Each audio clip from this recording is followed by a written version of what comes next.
Welcome to the Third Wheel Podcast. I'm Caleb. Scabadoo. This is the very, very last episode for a lot of things. One, Yeah.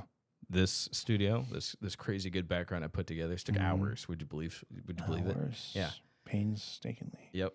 And the last one before I get married. I will be a married man after this episode. Yeah. Next time. Not next time we shoot, but next time you see my face, I will be married. So, cool. I'm excited. Yeah. So today we got a good show for you, a good episode. Dang good show. Dang. We got a lot to talk about today. We got to talk about Dragon Age. Yes. We got to talk about, Star Wars. the Unalive Squad ends the Justice League. Again. It's the third time. I know. Well, they keep gift that releasing more keeps stuff. giving. Yeah, they keep releasing stuff. Nice. Admittedly, a lot of it's stuff we knew. Sure. I hate being able to guess what's going on inside a company that I have no I don't work there, but you just watch and you're like, I know what's going on. And I hate being right in that regard. Does that make sense? I hate it. So then you got let's see, you want to talk about the Acolyte. So there's a lot of love going on. So much. Here. So where should we start? I guess we'll go in order. So Jason Schreier, he used to work with Kotaku. Now he works for Bloomberg, I think is what it's called. Yeah. He works for Bloomberg. He's still a dang good journalist. He has some really good sources. They always remain nameless, but you never come out maybe they don't know what they're talking about. No, he talks to people. He keeps them anonymous, but he finds that person that wants to spill the beans on the politics in the studio. So Rocksteady, we knew this. They were confident they could come up with a live service game. They decided to use the characters we all know and love. Batman. They decided to continue the Arkham series unofficially and ruin that ending. Yep. Okay, they chose to go that route, which I wasn't not proud. More power to you. Okay. Well, the main guy, one, it wasn't their forte. Rocksteady is not known for live service games, but he was the main holdup on the creative process. So he could not make a decision. So a lot of the work was bottlenecked through him. So they'd come up with level design, they'd come up with gameplay aspects of it. They went to town, and then when it got to him, he was supposed to approve it. Well, he wouldn't approve it because he's a perfectionist. He's like, hey, fix this, fix that, fix this. And they couldn't get the project going forward at a fast enough pace. So they're working on the game for 6 years, and they got nothing done. Yeah. And so that's why you get to the main game, and it's like, wow, this game is missing levels. It's missing 20 out of the 30 Brainiacs. It's missing all this stuff, right? And it's because they couldn't get it done. So it had a troubled, long production process of the main guy couldn't make a decision on here's what we're doing, here's the direction we're going. So he'd be like, okay, they'd be working, and he'd be like, no, I don't like that. Well, another thing he did that was kind of crappy was right before the game came out, he left the company. So he doesn't even get any of the credit for all the stuff that sucked. Yeah.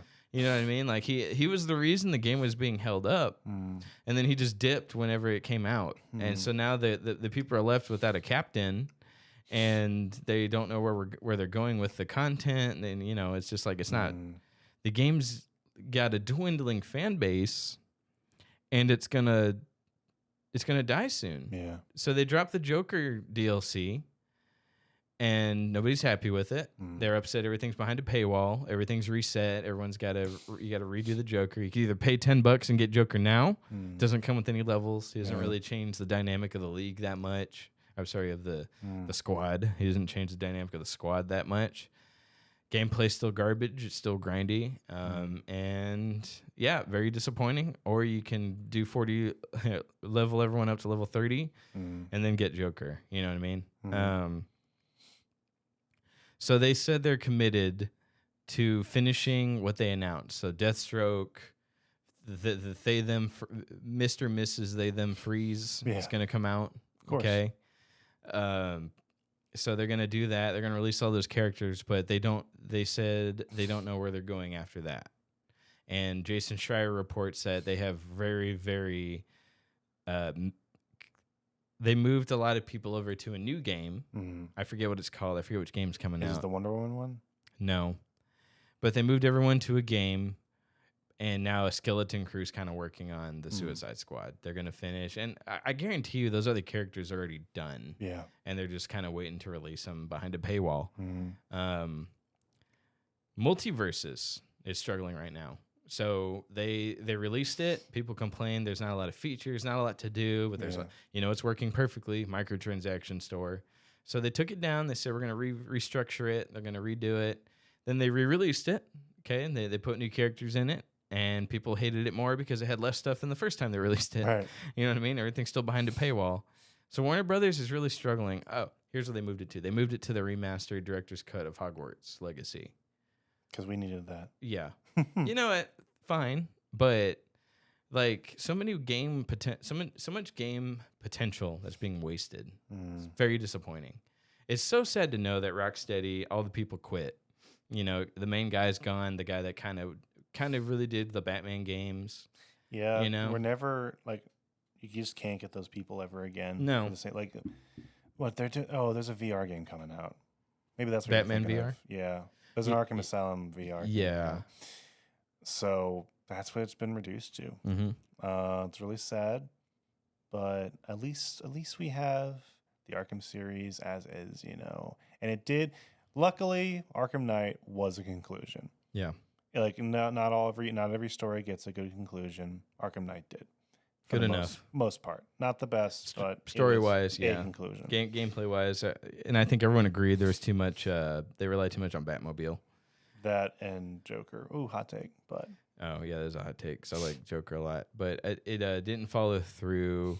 Plus, everyone could predict who the Arkham Knight was. I love how like right before the game was made, they were like, "Oh, is it this character?" And they're like, "No, it's a totally original character.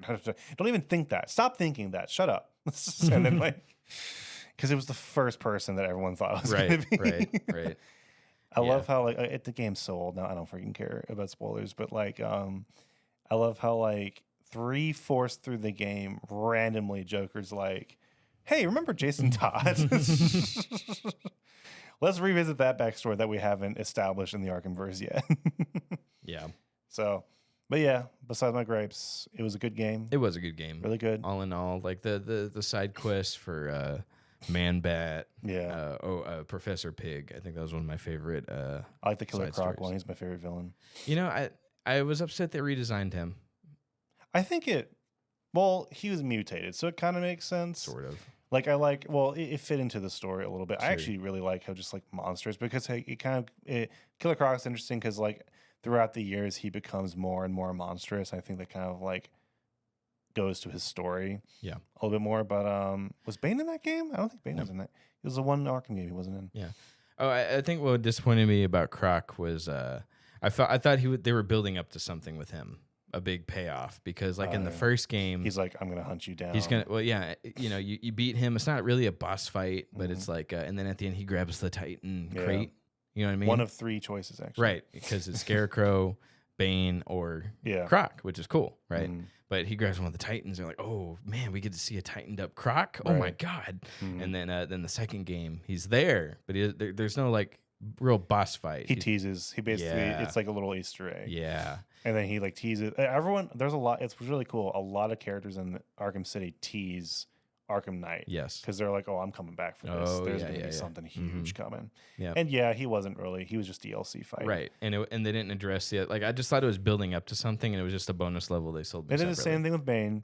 And honestly, I argue they did the same thing with Scarecrow, where like Scarecrow was kind of built up to be like the big bad, but like. But was he though? He really just kind of like talked on a screen a few times, and you didn't get like the Scarecrow stuff until the very end of the game. So they really put all their eggs on the Arkham Knight being cool. You know what also disappointed me was like Batman spent the whole game trying to figure out what Scarecrow's plan was, and he has one Scarecrow. He has one stick. One stick. I'm gonna pump gas into the whole city. Supply. No, just like the whole city's gonna be gassed. What? And Batman's like, I wonder what he's up to. What's Kane up to? It's like, Batman. I've had my ups and downs with you, buddy. Only once. Yeah, but like, come on. Like, anyone can see this coming. You know what I mean? So that was. That's one of my complaints with Knight. It's a little flawed. I mean, we may as well finish our critique of Knight. We've already started. Yeah. Yeah. So Scarecrow, I agree with you. Like they set him up. I was really. He's never actually been like the big bad before. Right. This is his first time where it's like, holy crap! Like, and honestly, the setup for it was cool. They built him up since game one. Yeah. You know, because imagine the Titan Crate, but in Arkham City, they had that really cool Easter egg where it was like that jump scare on that boat where like you can find, oh my God, he's ordering a bunch of like chemicals and stuff. Like, what's he freaking planning? The password to get on the boat is City of Terror. And then like in during the E3 reveal, remember how they had like that, basically all their screens glitch out. Yep. And it was like that creepy laugh, and it was just like Scarecrow. He's just like in the chair, like, oh my God. Yeah. Like, this is gonna be amazing. Yes. And then Batman's like, what's his plan? I'm like, Come, Batman, What I are got an idea. He's going to pump the city full of gas. So I think Scarecrow got, again, this is where I don't like about it. He got way overshadowed by two villains. Not one, but two villains. Can you guess who the other villain was? Well, one's the Arkham Knight. Yeah. Okay. Now you want me to guess the other one? Yeah. There's another one? Yeah. Deathstroke? It's Joker. Oh. Yeah. So they made the big deal about Joker dying in Arkham City. They go like, we're not going back on this, and they almost immediately backpedal on it. A lot of people liked it. I really don't like how Batman's slowly becoming Joker. Like, it was a weird twist, and it's not like, oh, it happens once or twice. He's there the entire game. Yeah. And he's there more than he was in Arkham City. And like they give him a good payoff, but I also really like the payoff in Arkham City. Yeah. Like I don't understand why they had to do Joker dying twice. Because Arkham City has such a big foreshadowing of Joker's death. So like the opening scene where you're playing as Catwoman and you break into Two Faces, you see the Adam painting, the Cain and Abel. And you're like, okay, it was good. Like you said, it was really good. Like it was perfect ending for him. Just for him to be back for like the majority of Arkham Knight. You call it a backpedaling. I think I don't think they had faith in what they had without Joker. I don't think that was it. I think they were trying to trick everybody because Mark Hamill announced he was retiring. Period. Yeah. And then he did that. What is it? What's that Joker movie that came out in theaters for one day? I don't know. Very famous story by Charlie Adlard. Killing Joke. Sorry. Oh, yeah. He came back for Killing Joke, and he's like, nope, going back to retirement. Sure. I just wanted to do the Killing Joke because it's my favorite comic book story. Yeah. I think they'd always planned on bringing back Joker. I just think that they were trying to throw everyone off. But you wanted them to just stick with the decision they made. Stick with their guns. Like, make Scarecrow the actual villain. Sure. That's what we all wanted. That's a fair criticism. And then, I don't disagree with you. Again, 3/4 of the game, Joker randomly brings up Jason Todd for no reason. And he says, oh, yeah, he's a thing, by the way. Do you remember him? Even though he's never been brought up to this point, which leads me to believe that was like a last-minute call. Because it feels like a last-minute call. And it's definitely not good storytelling. But like I don't think they knew where they were going. Since Arkham City, I think they knew the outline, but I don't think they knew what they were actually going to do. Because like, why would you bring Jason Todd into this for no reason? Yeah. And then for him to be the Arkham Knight, it's just a letdown because it's the Red Hood story. And I agree. Yeah. I was very disappointed with that. I was like, I wish it was an original character. Yeah. Or maybe it could have been, a descendant of Amadeus Arkham or something. Sure. You know what I mean? Yeah, like, there's many different ways you could have taken it. It could have been something a lot better than just, because like you said, they hadn't brought him up. Because, apparently there was a secret wing in Arkham that Jason Todd was put in by Batman where he just went insane. Yeah. Which means when you're playing through Arkham Asylum, supposedly he's there the entire time. It's really weird. Yeah. So, yeah, not a fan of that. The Nightfall Protocol, though, was really cool. Yeah, absolutely. Like, at the end of the day, like, that is the conclusion of the Arkham universe. And I'm like, that's it. I don't care about Suicide Squad. Like, that's going to be the conclusion. Yeah, and my problem was I don't think Scarecrow, they set him up good, but I don't think he's a main villain. I don't think he's a material because whenever Scarecrow is built, like, he's never used to be, like, even in the Nolan films. Yeah. He's kind of like a throwaway Easter egg character. Yeah. But like, I think he's such a cool character. Like, I think they could do something really amazing. Like in the new Batman reboot, the Batman reboot, I know people aren't going to want to have another Scarecrow, but like, I feel like with that particular like style, they could do something really cool with him. Yeah. Because they've never had the effects. They've never had, the attention to detail they could have. Because I remember like, in Spider-Man Homecoming. No, Far From Home. Yep. The Mysterio segment was really cool. We never had a Mysterio before. Never That had was Mysterio. good. Yeah. And that was actually, even though it was for like, 5-minute segment, it was a really cool scene. It was my favorite scene in the movie. They used the fishbowl head. Yeah. We never had that. Exactly. No major movie studio wanted to do fishbowl head. Sure. Dating back to X-Men 1, nobody wanted to do the yellow costumes. Yeah.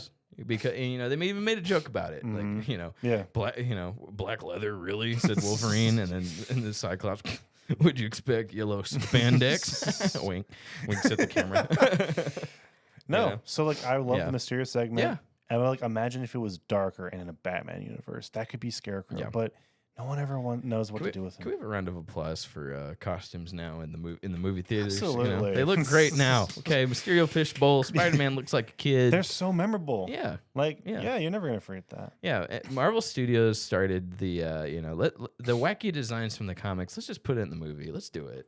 I mean, it took them a while. Yeah, it did. It did take them a while. Like I said, I mean, well, did it? Because it wasn't until the MCU. Yeah, MCU, but like the Marvel movies before that, they were all. But that wasn't Marvel Studios. That was Fox. That was Sony. Sure. Because like Green Goblin from Sam Raimi's Spider-Man movie looks nothing like Green Goblin. Yeah. And it wasn't until the MCU when he's like No Way Home where he puts on the purple, and he's got the hood. He looks like from the comics, stuff like that. So I was watching videos on retcons and comics. We'll get back to the topic, but I was watching a video on the worst retcon, and comics get so weird. Not just with multiverse. Oh yeah. But they retcon a lot of stuff. Sure. So there's a whole storyline called Sins Past, I believe, for Spider-Man, where Gwen Stacy had an affair with Green Goblin. Huh? Yeah, in Italy when she traveled abroad. She had 2 kids with Goblin off screen. When he was wearing the mask? Yeah. But wait, it doesn't make sense, right? Because she was still almost a teenager when she died, right? So, but no, the Goblin DNA sped up the kids growing up. Oh no. So in the original or in the past Sin storyline, the kids of Gwen Stacy are attacking Spider-Man. And so he takes off the hood, the mask they're wearing, and it looks like Gwen Stacy, like, "Oh my God, you're alive." And it's like, "No, it's the kid." And he's like, "Well, wait, she didn't have kids," so they retconned it. She had an affair with Green Goblin, but the Goblin DNA sped up the kids' process, right? And then now that's what the story. I hate comic books. I know. Well, so that's a retcon. Well, later, they retconned that because it was so dumb. So they made it to where Mysterio changed everyone's memory. Oh, she didn't have an affair. Of course not. No, it was just Mysterio. Those are Peter's kids.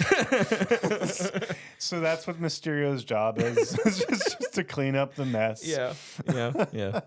Yes. Wow. That's like the Flash in the DC universe. We don't talk about that. Because that didn't retcon anything. We thought it would, but no, it really didn't. It just left everything as is. It's still, that's the thing. Even if you make it where Mysterio made everything stupid, it was still stupid. Yeah. It's less stupid now than it was then. So, that's crazy. Yeah. So anyway, back to Arkham Knight. My problem, yes, Jason Todd, I agree with you on that. I don't think Scarecrow should have been the main villain because, again, he has one trick up his sleeve. Yeah. And they wrote Batman dumb enough to where he didn't know what the plan was. He didn't know that he was going to gas the city. Yeah. Oh my God, what's he planning? And then when he did it, I was like, oh no, I didn't see this coming. I was like, I saw this coming. Who is that?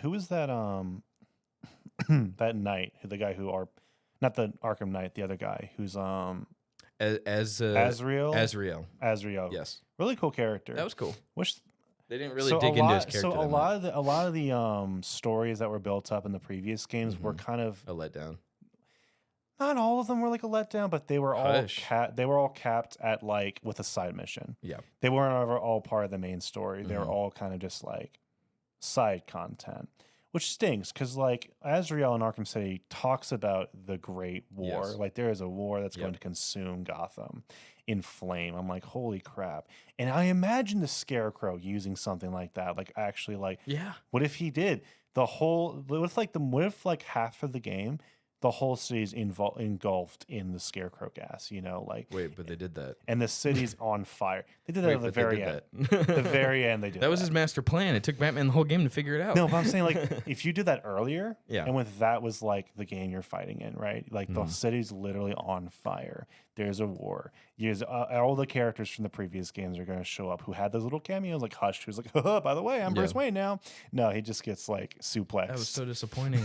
I bought that comic book to read it to figure out who he was, and he was like 5-second cameo. Yeah, pretty much. You know, because like you said, Arkham City planted the seed so good to where it was like, oh my gosh, he stole Bruce Wayne's face.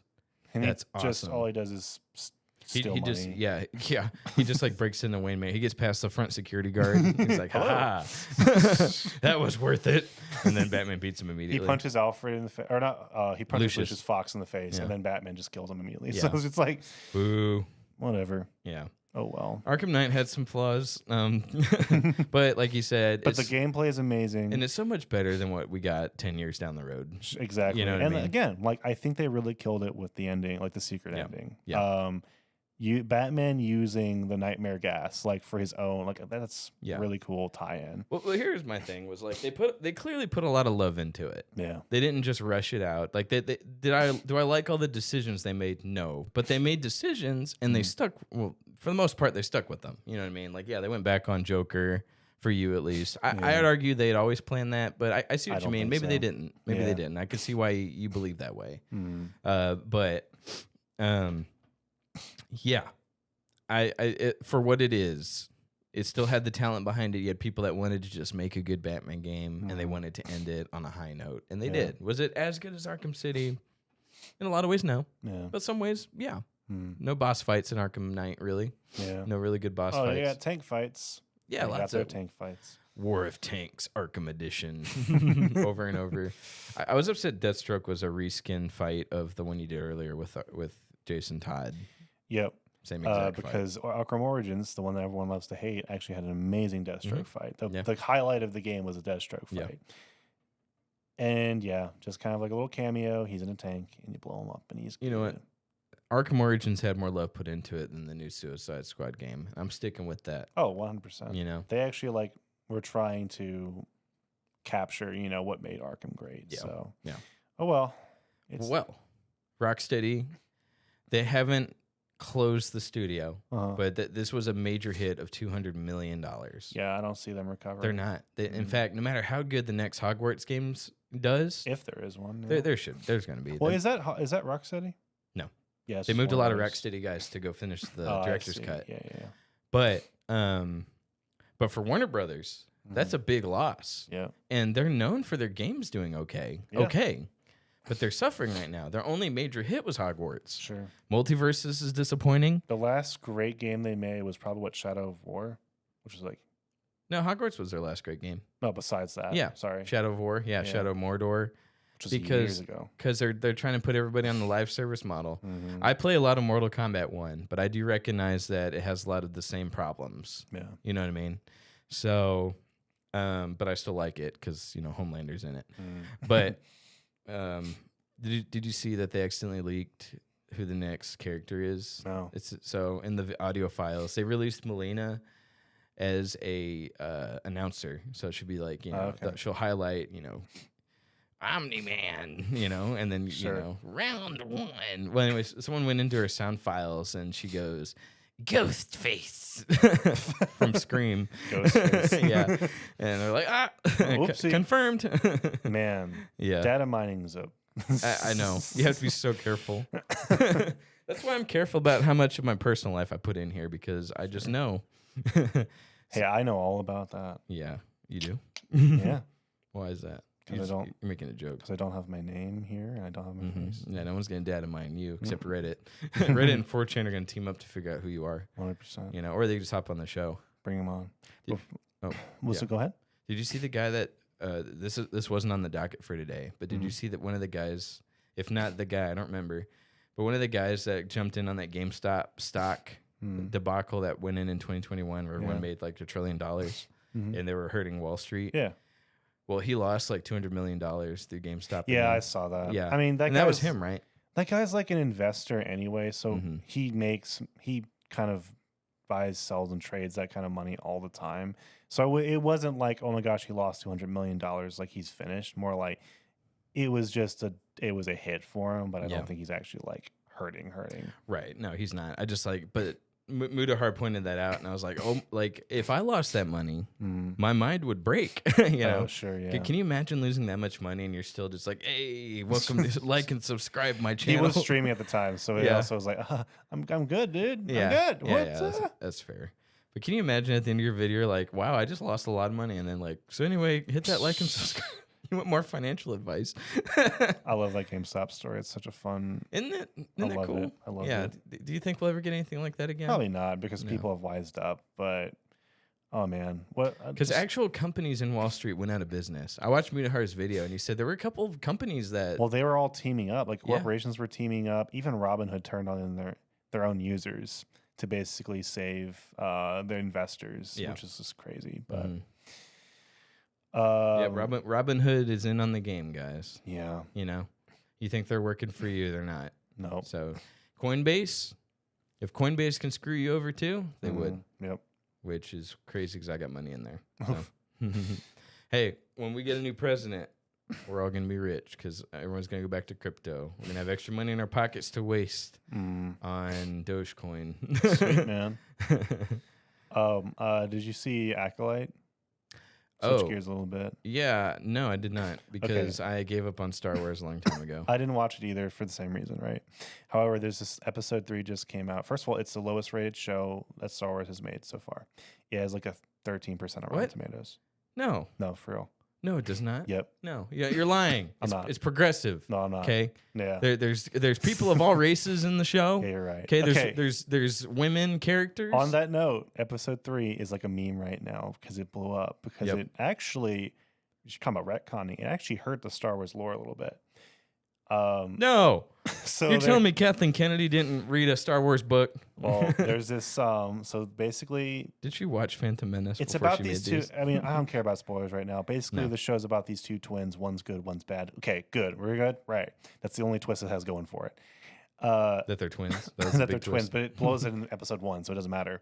So it shows with these when they were kids, right? And they were in this, not the Night Sisters, but this other lesbian cult of just like multiracial, the Twilight Evening Sisters, multiracial, multicolored women, right? Okay. And of all orientations. Yeah, exactly. And guess what? Sorry. Guess what? They have not magic. They have something that's called the thread, which is, get this, the Force, but better. Slow down, please. You're giving me too much info. It's called the what again? The thread. The thread. Get this. Do you know what the thread does? Do you know what the thread does? Yeah, thread. It holds all living things together. So it's not the Force. Not the Force. The Force is a tool and a weapon to be used by weaker men. I mean minds. The thread is not a weapon, even though they immediately use it as a weapon. It's not a weapon. It can just do everything the Force can do, but better. You know why? Because it can create life between women. Oh. So they created the twins through the thread. Remember how Anakin Skywalker, the big thing about him was that he was a virgin at birth and he was the chosen one. It was prophecy. Which was dumb on its own. But it was still like, that was George's like bread and butter. Sure. This is Jesus. Okay, it wasn't bread and butter, but that was his like bread, and I can't believe it's not butter. But he's like, this is the Jesus, right? Of this universe, this is Jesus. Sure. They can apparently just asexually produce. Yeah. And they can give each other babies with the thread. And the Jedi come, the big Gestapo Jedi come, and they're like, the cis white males come, and they're like, yeah, we're going to take away this child. And they're like, no. And they use the thread to literally, as a weapon, by the way, and they said they wasn't going to be, to basically like force push this guy away. And then the guy from Squid Games, I forget his name, but really good actor, he shows up. And he walks over to the twins, and he's like, hey, you should become a Jedi, because then you can hold one of these. Pulls out his lightsaber and gives his lightsaber to the girl to play with. And then piques the girl's interest, and she's like, I want to be a Jedi. Then her twin sister's like, no, you can't leave me. I'm going to kill you. and lights a book on fire, and it's the entire monastery. Wait, hold on. It has to have been the book from The Last Jedi, right? The sacred text that Luke was talking about. No, what are you talking about? No, that's not a thing. That's not a thing. No. That's not a thing.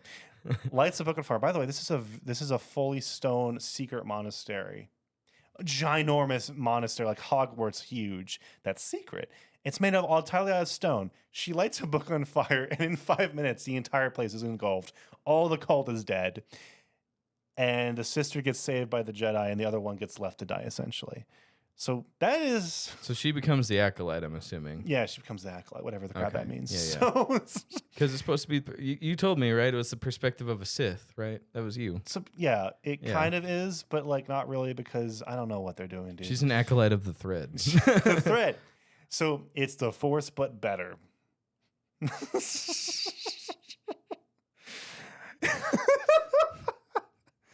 I want to watch it just to like. I've seen enough clips to realize, and also there's this infamous chant that's like a meme now, where like all the women are like dancing in a row, and they're saying the power of one, the power of two, the power of many. Put that on a t-shirt. No. This is the direction that everyone was like, yes, this is it. I thought this was going to be a throwaway show that they give to like the lesser, like writers, who not like quite there. This is the new direction they're taking it. This is the new direction. Yeah. I'm like. So how long until Ahsoka season 2 talks about the Thread, Well, that's the thing. No one is going to touch this. Yeah. Like, I don't know how it got passed, but like, this is just not a thing you do. Like, I don't understand what went through their heads. Like, how do we win back Star Wars fans? Yeah. How do we convince them that this is going to be... I get it. We'll piss them off more. Yeah. There's no Force. That's a ripoff of the real thing. Here's the thing. I don't even know if the people who are leaning more left are into this. Like, fans are fans. Like, that's it. Cold case. Like, sure.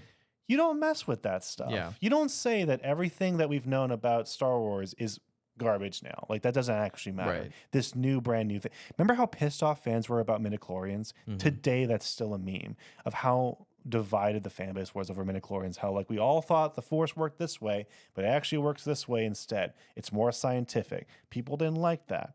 So now we've gotten used to that. We've buried the hatchets. Yeah. The fan base is like, okay, it is what it is. Midichlorians, whatever. Like I and how I've come to grips with it is I just don't watch the prequels. You know what I mean? Like I'll just stick to what I like, which is just the 3 original films. But now, yeah, the thread is what actually binds everyone's lives together. The Force is just something that the man uses to oppose and to suppress people. Unlike us, we use it to create little babies. Of all genders. Yeah, all genders, all races, all everything. So, may the thread be with you. I don't want to talk about the Acolyte anymore. That was going to be a good topic. It's terrible. Oh. This show sucks. Oh. I'm so disappointed. Would you rather talk about Tales of the Sith, or Empire, whatever? Is that out? Yeah. Okay, well, hold on. I thought the Acolyte was going to be like a hidden gem. I didn't read much on it. I thought nobody was going to watch it, so nobody was going to care. Like you said, it was going to be a throwaway. Exactly. I actually had hopes for it. Like it was going to be an okay, like, yeah, this is better than people thought, but nobody watched it, so nobody cared. No. The more stuff that came out about it, the worse I felt. There was a clip going around where like all the cast are talking, they're being interviewed, and I didn't see the whole thing, the context, but literally like one of the main character actors, he's like, they're talking about Anakin, and he's like, oh yeah, Anakin from a kid, he killed an entire Death Star. Like that's such a good achievement. That's such an amazing achievement. Anakin from the age of 10 killed a Death Star. I'm like,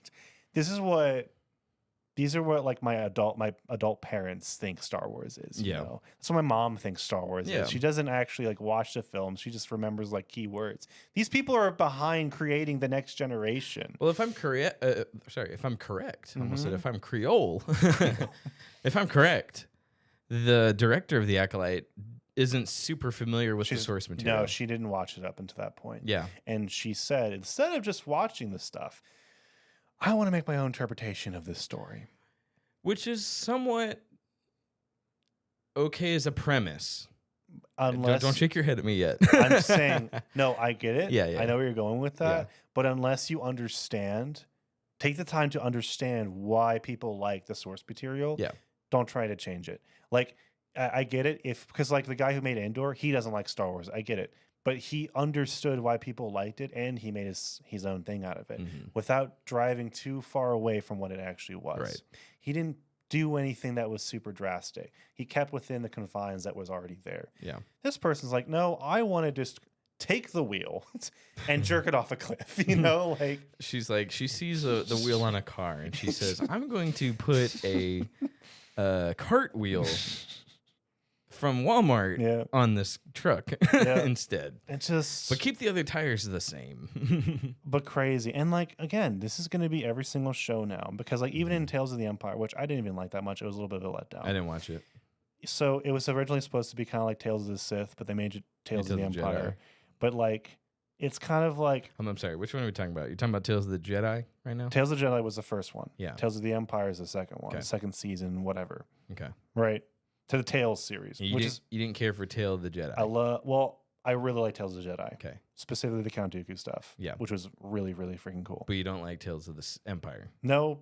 Now continue. Now I'm okay. So yeah, Tales of the Empire. It follows two these women. One of them is like the one who no one really knew. She's the girl from or the lady from Ahsoka, who's like the Night Sister. I don't know if you even watched Ahsoka. I did. Okay, so she's the one who teamed up with Thrawn. Yeah. She's like the Night Sister teamed up with Thrawn. I'm talking about. Yeah. We never really knew much about her. I didn't really care much about her, but it shows how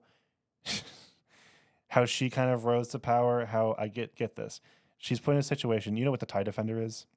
The TIE fighter, but defender. Yeah, it's got 3 wings. So I'm gonna nerd out a little bit here. It's a really cool piece really cool piece of like Star Wars lore, right? The TIE Defender. Yeah. Well, they changed the lore to where she designed the TIE Defender and she pitched it to a boardroom full of white old guys in the Empire. And guess what they do? Get out. You're a woman. This is not a place for you, you know. You're just gonna go back to where you came from. And then Thrawn Woman land. Yeah. So I'm like, oh boy, we're into this. Why are you out of the kitchen? So like this is episode 2 where she's about to basically join the Empire. Thrawn shows up, he says, "You're Imperial material." Episode 3 jumps all the way to Ahsoka. So you don't actually get the Empire. What? Yeah. It shows her in the Clone Wars when she's a part of the Night Sisters, the Night Sister clan. It shows when she's pitching her idea to the Empire. And then when Thrawn's like, "Hey, you're Thrawn material. You're going to be like my lieutenant or whatever." Oh, cool. We get to see what that looks like. No, they jump all the way to right before Ahsoka. Which is like way after Return of the 20 Jedi. years or so afterwards. So there's no Empire there. Nope. So I'm like, okay, well, that's not Tales of the Empire. Then you kind of missed the mark there. Thrawn was cool, but he was only there for like 5 seconds. So then we follow Barriss from the Clone Wars. I don't know if you know much about her, but like she was a Jedi who turned against the Jedi and she was in prison. Well, the Empire takes over and they break her out of jail and they're like, "Okay, you're going to be an Inquisitor now." I have never liked the Inquisitors. They've always messed them up, except for in Fallen Order. But like they've always messed up the Inquisitors. You know who else doesn't like the Inquisitors? Who? Darth Vader. Wow, nice one. Thank you. Yeah. I tried. Now you continue. So they're like, "Okay, you're going to be an Inquisitor." And by the way, this lady, I get it. There's confliction and everything, but like she was a terrorist. She murdered people. Whoa, you got to bleep that word out. Yeah, but basically like that was her arc, right? She turned against the Jedi. She blew up part of the Jedi temple, killed hundreds of people. And then she tried to kill Anakin Skywalker. Like they had a lightsaber duel and everything. And she pinned it all on her best friend, Ahsoka. So like she did a lot of stuff that was bad, but they try to make her super sympathetic from the very beginning in Tales of the Empire and say, "Oh, she doesn't actually want to do all this stuff."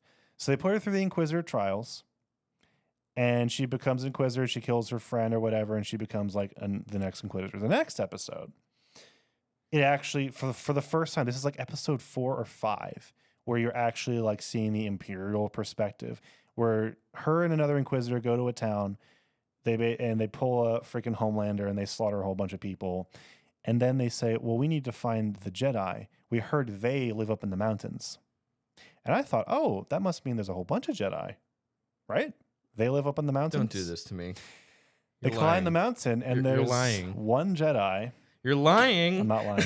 There's one Jedi, and they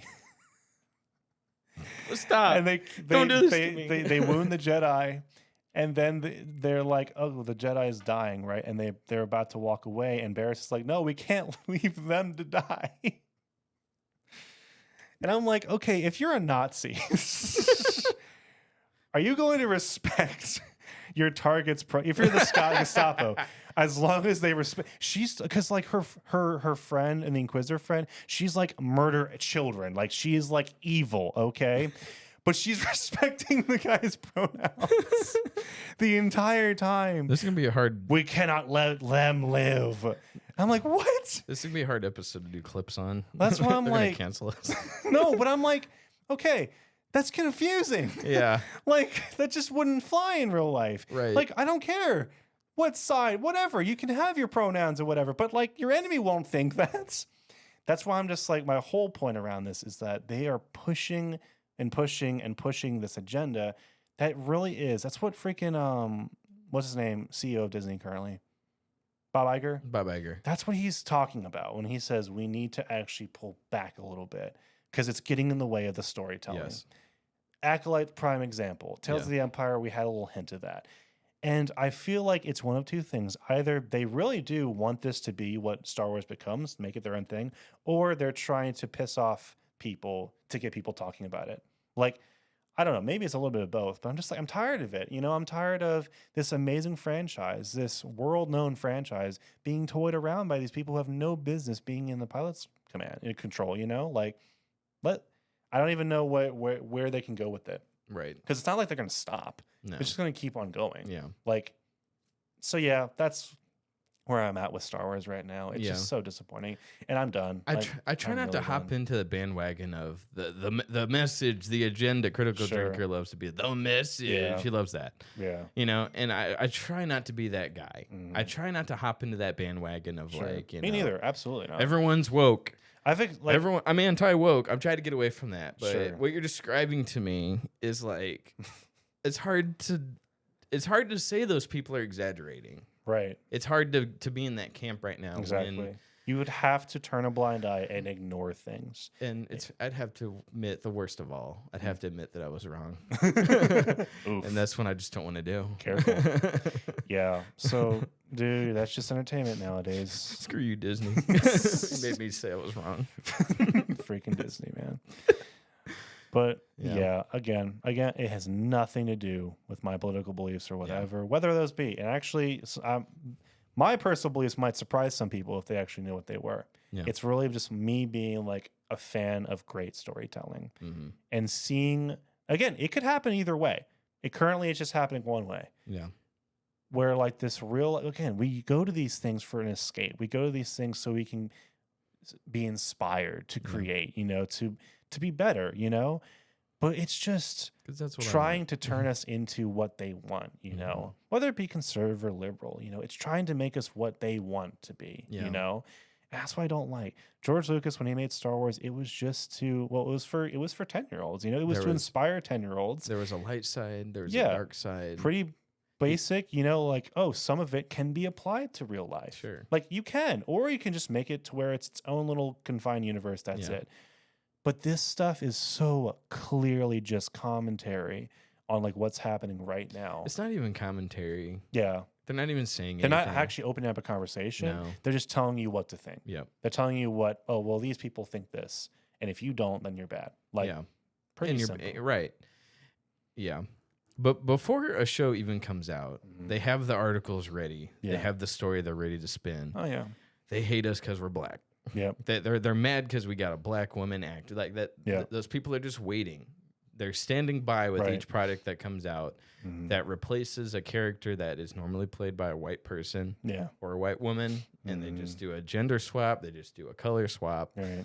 And I hate to break it down in that simple of a term, but that's literally what it is. They have those people that are just sitting there waiting for one person to say, this looks like a bad movie. Right. Boom, push that hit publish on that article. Oh my God, racism. Can you believe? Yeah. Yeah, can you believe? So even though, and that's the point, like they actually ignore real data now. Yeah. It's not like the 13% of Rotten Tomatoes or whatever. The critic score is like 83 or something, but the audience score is like 13% or whatever, something super low. Review bomb. You have, yeah, exactly. It's a review bomb because they're all racist. It's like, that's actual data you could be like learning from, but you're ignoring it. Yeah.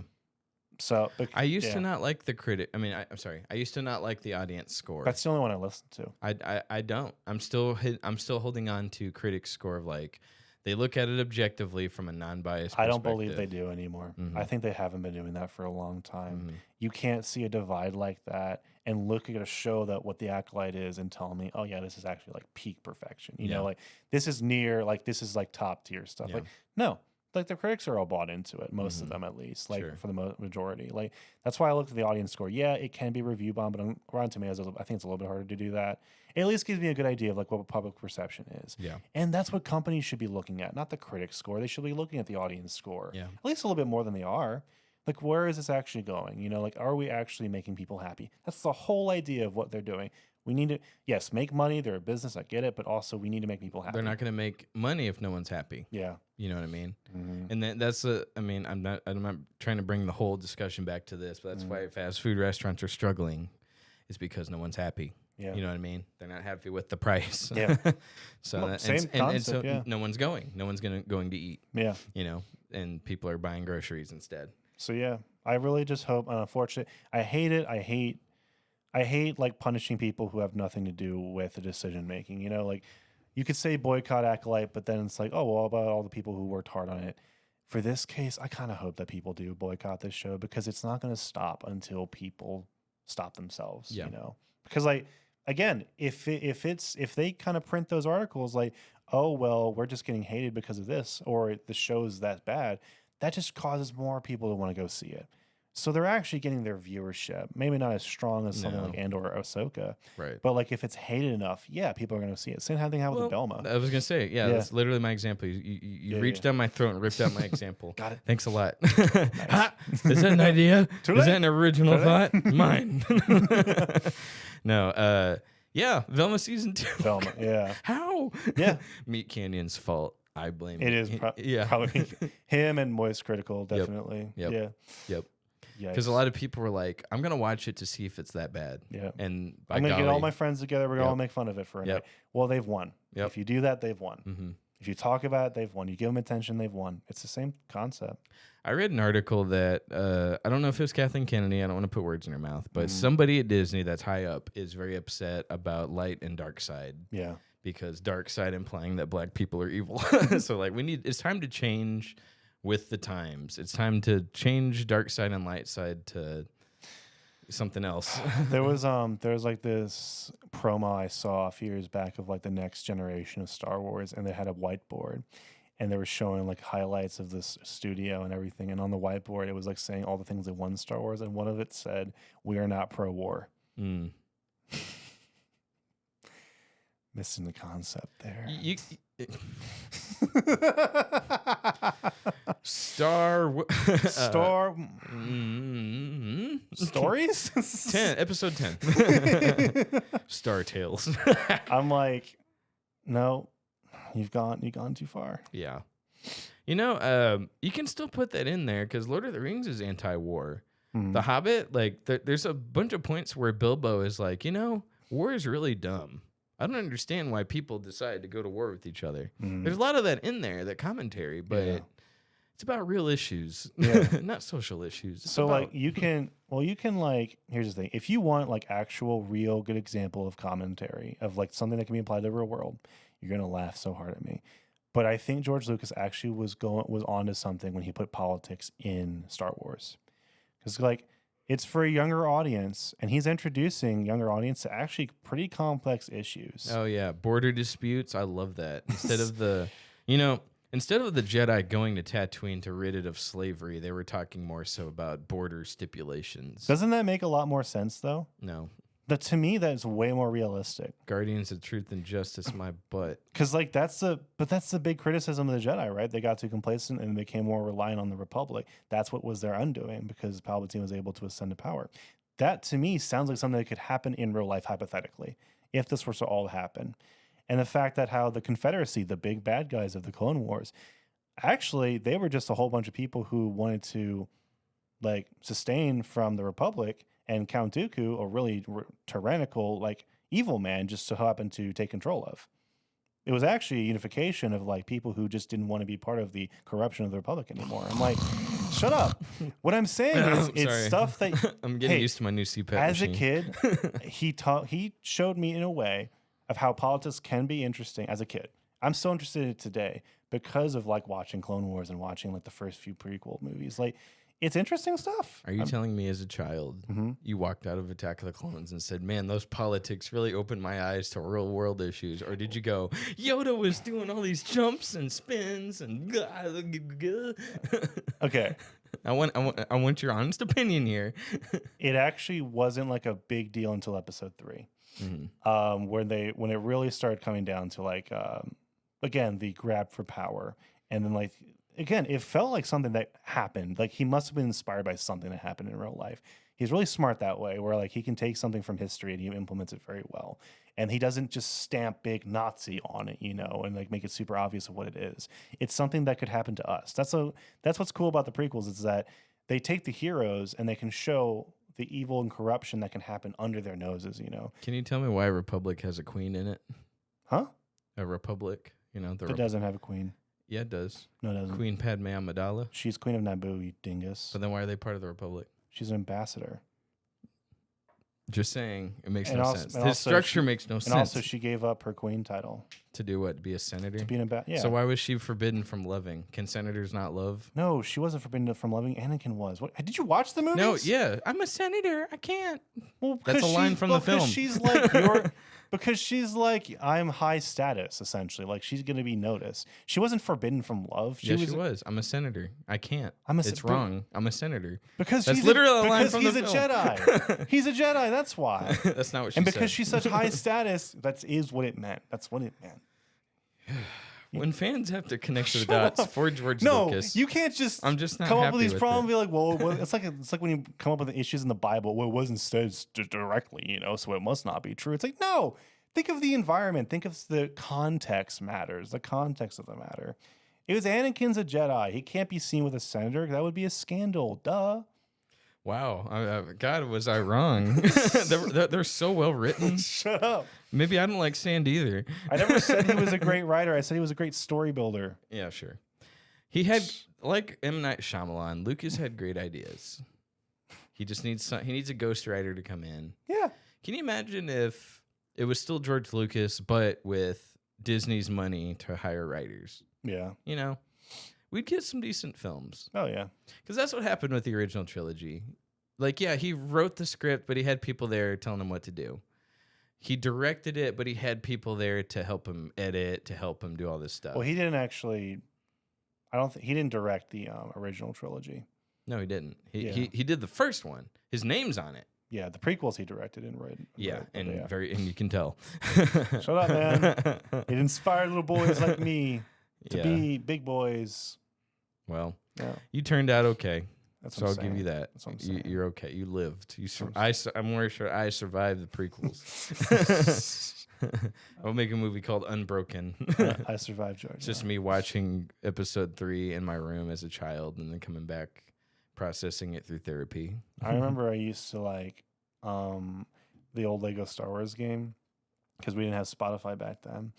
And if I ever wanted to hear Dun, dun, dun, dun, dun, dun, dun. like the end credits theme, Mhm. I would play through the last level of Lego Star Wars just to hear the end credits theme, and then I would like play around my room Nice. like with all my toys and stuff. That's Be pretty like, cool. That's before the age of YouTube. yeah. That's Pretty much. pretty neat. Mm-hmm. I still like those Lego Star Wars games. Oh, The- yeah. The complete Sega was pretty cool. Oh, loved it. The Skywalker Saga. Was that one any good? Oh yeah, it was fantastic. Okay. It was the best one. That's Great one. good. We got 5 minutes left. I was going to ask about Dragon Age. So we watched the trailer together before the episode started. Yeah, we watched that and the gameplay review. Which, by the way, I think Xbox won this year of reveals. Sony didn't really impress me that much. No God of War coming out. That's all I care about. So, But yeah, Dragon Age. My backstory with Dragon Age, I played Origins. I really liked it. Really loved the Origin system. And like how everyone had, like every Origin had its own little story. Really cool idea. I haven't really seen it again yet. And people have been waiting for a long time for the next Dragon Age game because Inquisition came out quite a while 2013. ago. Yeah. 11 years ago. Long time ago. Arguably BioWare's last good game. Yeah, probably. I never actually played that one, but yeah, I heard it was good. And it was. Yeah, and they've been teasing this one for a while, for probably 5 years. Let me tell you what happened. It's called development hell. Yeah. Because everyone's pulled to work on Anthem, which, as you know, was a major disaster. And they had 7 years of production, and they got relatively little done. Yeah. They put a skeleton crew on Mass Effect Andromeda. And then when all those failed, they said, well, shoot, Dragon Age. So they put a nice... Now, there's Dragon Age, but I also want to have like a mini conversation about BioWare as a whole. Sure. Okay. The original team at BioWare that did the Mass Effect, that did KOTOR, that did... Casey Hudson was like the director of all that. Sure. And he is not there anymore. He left right before Anthem came out. I think BioWare is on its last legs. Yeah. I don't think they're going to be open much longer. If this game flops, then absolutely. Even if it does moderately well, this game has to blow people out of the water, and already people aren't really giving it a chance. No. I don't think. No. Us either, admittedly. Yeah, because I saw it and I'm like, nothing actually looked like Dragon Age to me. It looked very generic. Yeah. So. And it looked like it was like in the future. It's like medieval future because there was like a spotlight on the character. And I was like, are they in like a post World War II era? But they still use swords? Not steampunk, but something like that. Yeah. So, we'll see. I mean, that didn't bother me too much. It was more like the combat. First of all, the gameplay reveal was a lot of people talking for a while, which was very boring. And then the combat looked, that was the part that looked super generic. First of all, it was very dark. I couldn't see. It was nighttime, so like no one could see anything. And of course, the main character was he was a ninja that blended with the shadows. Who believed in the thread. Yeah, very much so. And yeah, it looked like every other like Western RPG I've ever seen. Just like almost like Witcher, almost a little bit, but not quite. Yeah, but almost the Old Republic, but not quite. Like it wasn't, but almost like a very inoffensive game. I'm just. Man, I mean, I don't even think Dragon Age had a big enough audience to call for such a revival, but they're putting their eggs in this basket for this one. Like this is their last chance. Yeah, because I think what kept them afloat. Anthem lost a lot of money too. Yeah, Mass Effect didn't do them any favors, but that was like their skeleton crew. They didn't lose that much money on it. They even have another Mass Effect game supposedly coming out. It's not going to come out, dude. You don't think There's so? no way. There's no way. Dragon Age, it has a fan base. People liked it enough to where they were going to play another one. Sure. But this one had the same problem that all the other BioWare games had, where it kept switching creative directors. They kept pulling people to go work on other games. Yeah. They didn't have the resources, the manpower, and it was in development hell. Why are you smiling? What's so funny? Nothing. Oh, I see your smirk behind the microphone. I'm not. No. Don't laugh at BioWare. I'm just a happy person. I'm just kidding. Anyway. I just thought you had something funny you were thinking about. No. I was like, add it into the joke. Anyway, so it has all these issues, and the trailer came out, and nobody's happy with it. This is their last major release. If it bombs, what kept them afloat was the Mass Effect Legendary Edition. It sold so well that they're like, okay, we got the funds to do something. This is it. Dragon Age.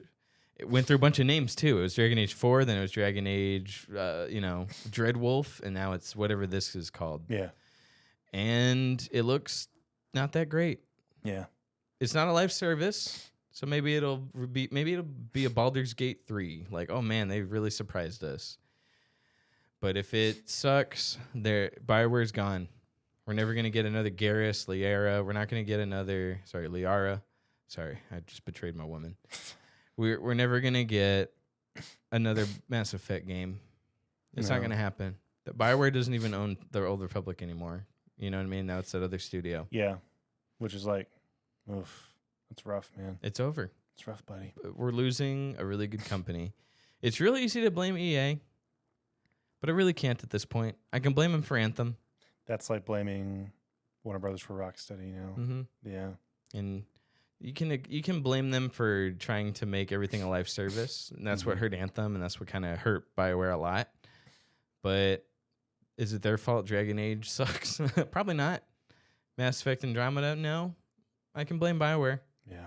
So it's real disappointing. I'm really sad. Oh man. Well, R.I.P. what do we have to look forward to? Elder Scrolls?